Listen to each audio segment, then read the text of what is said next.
Okay, City Commission meeting for April 5th will come to order. Roll call. Commissioner Abraham? Present. Commissioner Galt? Commissioner Rhodes? Here. Commissioner Wilson? Mayor Kaler? Present. Tonight we have our Pledge of Allegiance being led by Meg Hancock. Thank you, Meg, once again for helping us out. So if you'll come forward.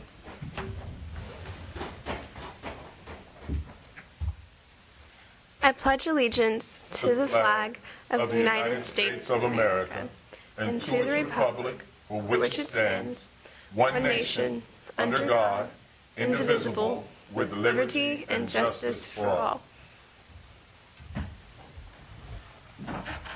Thank you, Meg. Commissioner Abraham, you have the minutes. Are there any additions or deletions tonight? Sorry. There are none, Madam Mayor. Commissioner Abraham. I move that the reading of the minutes for March 22nd, 2016 City Commission meeting be waived and that the minutes of said meetings prepared by the city clerk be approved as written. Need a second? Second. Thank you. Commissioner Abraham? Aye. Commissioner Rhodes? Aye. Mayor Kaler? Aye. Going to our motions, Commissioner Rhodes. Okay. I move that the following documents be received and filed. Quitclaim deed with Michael Warren Hatton and Tony M. Hatton for 1611 Madison Street, contracts and agreement. Change order number 2 with Environmental Abatement Incorporated for demolition of 432 Broadway. Agreement with Southeastern Equipment Company for purchase of one wheeled excavator for Engineering Public Works Department. Agreement with Linwood Motors to purchase one full-size four-door sedan for the Engineering Public Works Fleet Division. Contract for services with the Brooks Stadium Commission. Number 3, 2016 City of Paducah Section 8 Housing Administrative Plan. Number 4, City of Paducah Section 8 Housing Utility Allowances. Number 5, City of Paducah Section 8 Housing Streamlined Annual PHA Plan. And Lowertown Arts and Music Festival Income and Expense Summary 2015. Second. Commissioner Abraham? Aye. Commissioner Rhodes? Aye. Mayor Kaler? Aye. Municipal orders, Commissioner Abraham. I move that a municipal order entitled, "A Municipal Order Approving an Application and All Documents Necessary for an Arts Engagement in American Communities Program Matching Grant through the National Endowment for the Arts for funds in the amount of $10,000 for installation of a banded wayfinding system in downtown and Lowertown, Paducah, be adopted." Need a second. Second. Cheryl. Hello. This is pretty self-explanatory. We are applying to NEA through their Arts Engagement in American Communities Grant Program for $10,000 to install wayfinding signage in downtown and Lowertown. There's a matching requirement of $10,000, and we'll submit this tomorrow, most likely. So. Tell me more about that. How do you plan to do the signs? What process will you use for the design? And well, we have some preliminary designs picked out. We'll probably install roughly 10 to 12 signs. I think for the amount of money we have set aside, that's about how many we're going to be able to install. And they'll be in keeping with sort of the historic integrity of the districts, and they'll point to some local hot spots, the Carson Center, the Market House Theater, the Quilt Museum, and places like that. Directional signing for visitors.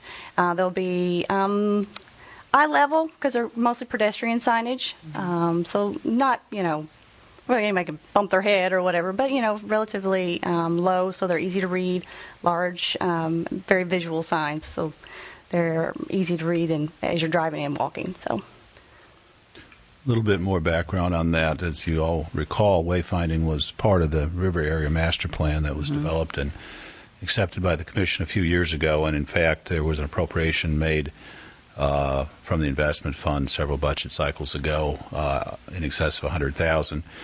A project had never been launched.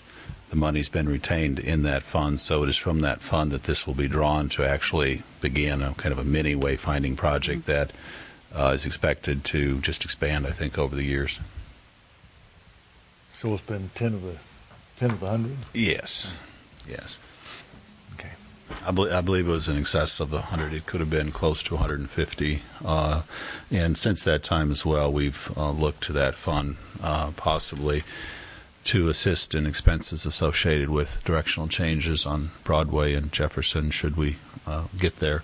As you might recall, we submitted a grant request for consulting for that project, and that was not successful, so we're sort of back on deck trying to plot our next move to try to move that project forward. Actually, we have a little bit of a mini move in place right now, which is allowing the four-way stop sign to be in the intersection of, is it 4th or 5th and Broadway, next to the demolition, to kind of beta test how well a four-way stop would do there compared to the electronic intersection that was there before. And quite frankly, so far, I've not had any negative feedback. Personally, I love the four-way stop because I think traffic moves better, and, as we all know, when you have a four-way stop, you actually look at each other, and people are really nice, and they'll go on, then you're going, no, you go on, and no, you go on. I think the fact that intersection, because of the demolition of the building, was maybe unintentionally like a segue into folks. They're used to slowing down there now for some time. So the four-way stop sign has been there, and folks have kind of gotten used to slowing down there and just moving slow. So I don't think it wasn't planned that way, but I think that works.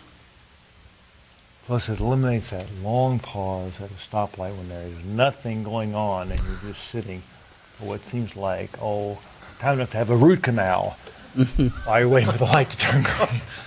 I know where you had your route. We're just such fast-paced people now.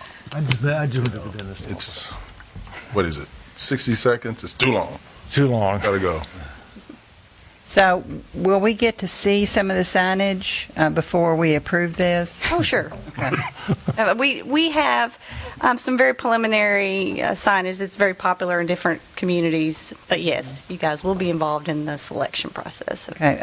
The other day when we were doing Paint the Plugs, Alan, I was talking to Melinda, and I said, I think it'd be great to do a Paint the Plug from downtown to Lower Town, kind of as a pathway. Not do all of them downtown, but have that pathway. I'd Be fun go to for do. that. Commissioner Abraham, you could do one. Absolutely. Make it look like football. Why's it got to be sports? Well, I mean, He has a sensitive side. yeah. He could have a bow tie. what are you saying, Commissioner? No. All right. Okay, we're running off in the weeds. Thank you, we Cheryl. are.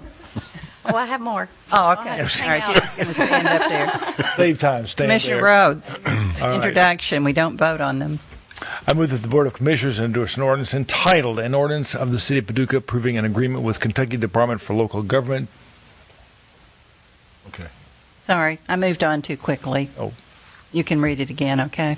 Okay. So we have to vote on the municipal order. Correct. Yeah. I move that the Board of Commissioners. We have to vote on. Commissioner Abraham? Yeah. Oh, okay. Aye. have to vote on. Yes. Sorry, my fault. Aye. Commissioner Rhodes? Aye. Mayor Kaler? Aye. Now Commissioner Rhodes. All right. Lindsay almost missed her moment of truth there.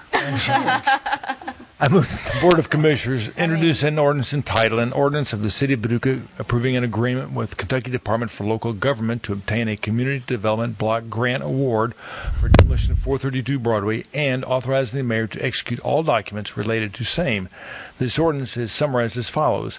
That the City of Paducah hereby authorizes the mayor to execute a grant agreement and all documents relating thereto with the Kentucky Department for Local Government for a Community Development Block Grant in the amount of $500,000 for the demolition of the property at 432 Broadway. Local matching funds of $125,000 as well as any cost overruns associated with this project will be provided by the city. Second. Cheryl? Okay, as you guys know, we received notification through a preliminary approval letter last November that we were going to receive these funds, and the Department of Local Government staff was down last week. They conducted an audit of our program files, specifically to procurement, environmental review, and labor standards. We received a positive review, and so they issued our grant agreements. So now we can execute those grant agreements and start drawing down funds. Great. All right. Commissioner Abraham.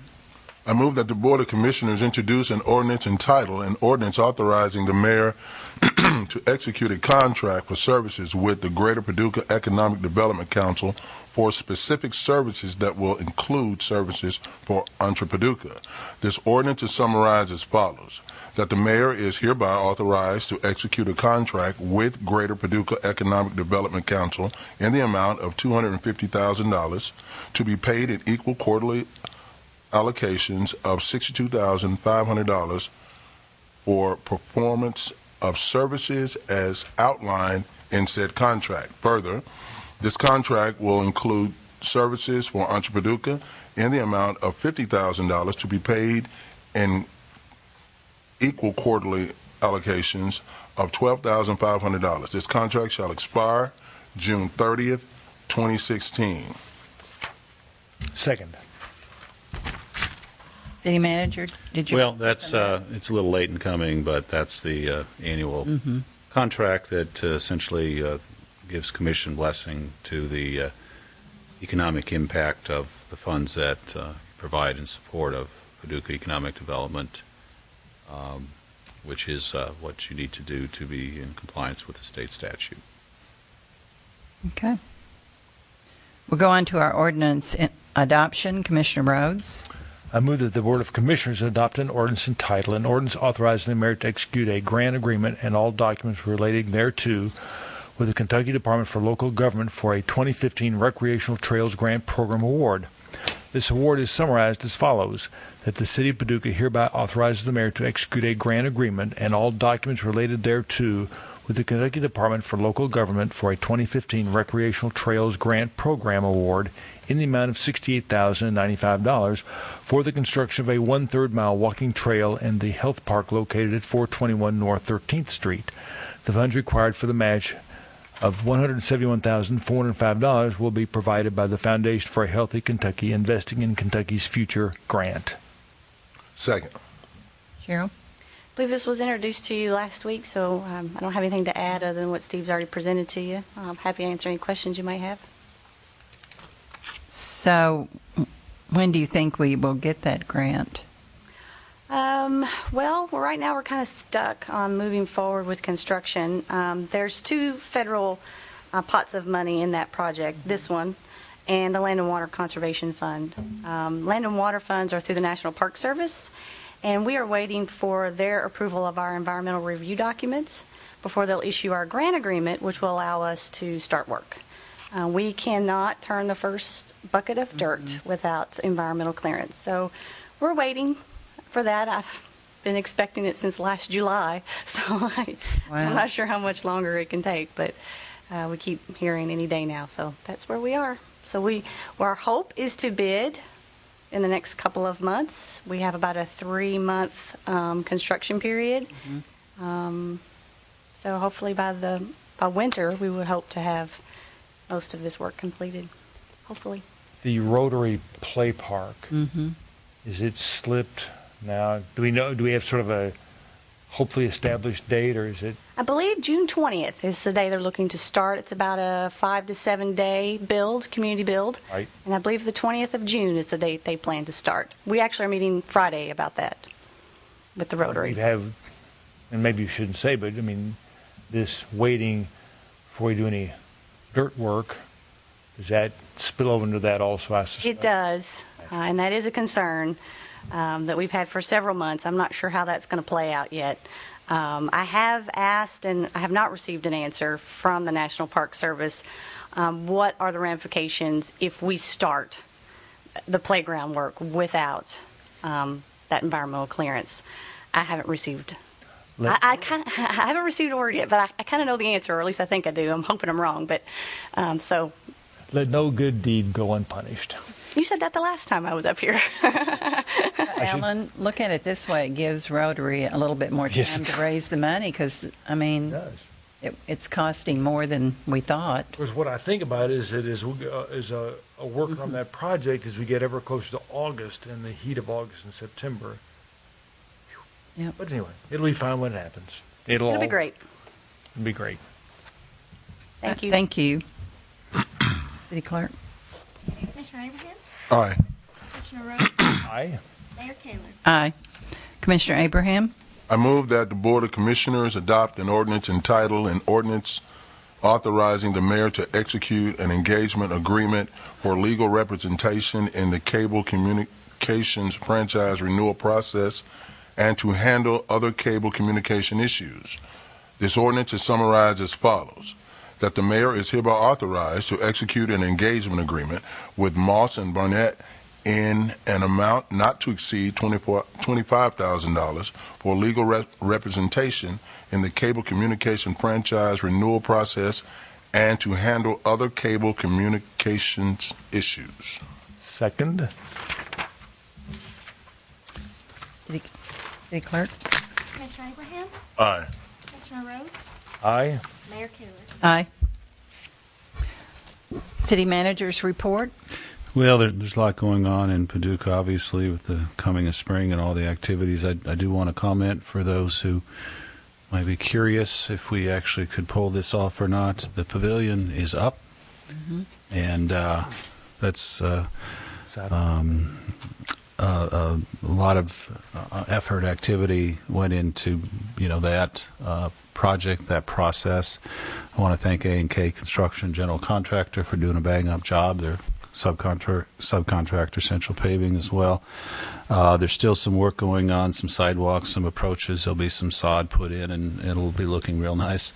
By the time the quilt show comes, there are pedestrian pathways coming from the convention center, and I just think it's going to do everything it's expected to do, and I think be very accommodating to the attendees, and of course meet the expectation of the attendees and the organizers for the functionality that the Dome has provided now for a number of years. So real pleased that that has come together so well, and that it'll indeed be up and functioning for the quilt show here in just under 3 weeks. That's all I have. Have they done a shakedown to make sure that everything that we put back works well? Well, all the appurtenances are in place. I can't tell you for sure if they've been tested, but I will tell you this, that part of the storage process that we did some months ago, when all of the units, the AC units and so on and so forth, were put in storage, they were also serviced. So that was done to ensure their operability when they came out of storage and were put back in place. So we took cautions to make sure that they would be working when they were put back. I'll mention the county and thank them for the transit room times. The other part of that, of course, is the fact that that facility is now owned by the Convention Center Corporation.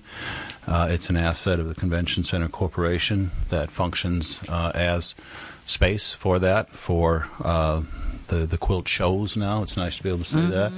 And potentially other things. As everybody knows, I think by now, the cost of the pad is being funded through the 2% of the transient room tax that the convention center has access to for facilities. That was done with by the action of the fiscal court. So grateful to the fiscal court for that. It all came together very well. We had a meeting last week on the upcoming bond sale that will happen to repay the city for the project costs of the pavilion pad. I might mention one thing that is going to be in addition to the facility is going to be a small outbuilding, relatively small, probably 30 by 40, that will actually store the pavilion during the time that it's not up. On site, very close, and that'll cut down, we think, on the wear and tear associated with moving it. but it's also going to be built with enough size so that the fabric can be stored in such a way that it's not unduly crumpled up and that sort of thing, as it has tended to be in some of the places it's been stored in the past. So it's a minor investment in the durability and the longevity of the pavilion itself. So everything came together very well. Credit to a lot of folks, a lot of goodwill. Anything else? Well, we really have a dogwood trail this time. It didn't happen the last time, so they're looking beautiful, and glad to have that going on in Paducah. It's always the most beautiful time of the year, I think. It is. It's pretty. All right. Meeting's adjourned. No executive session, no public comments tonight. No public. Lauren, anything? We're the public. Okay. Pam, you got anything? Officer, you good? All right. Okay, bye.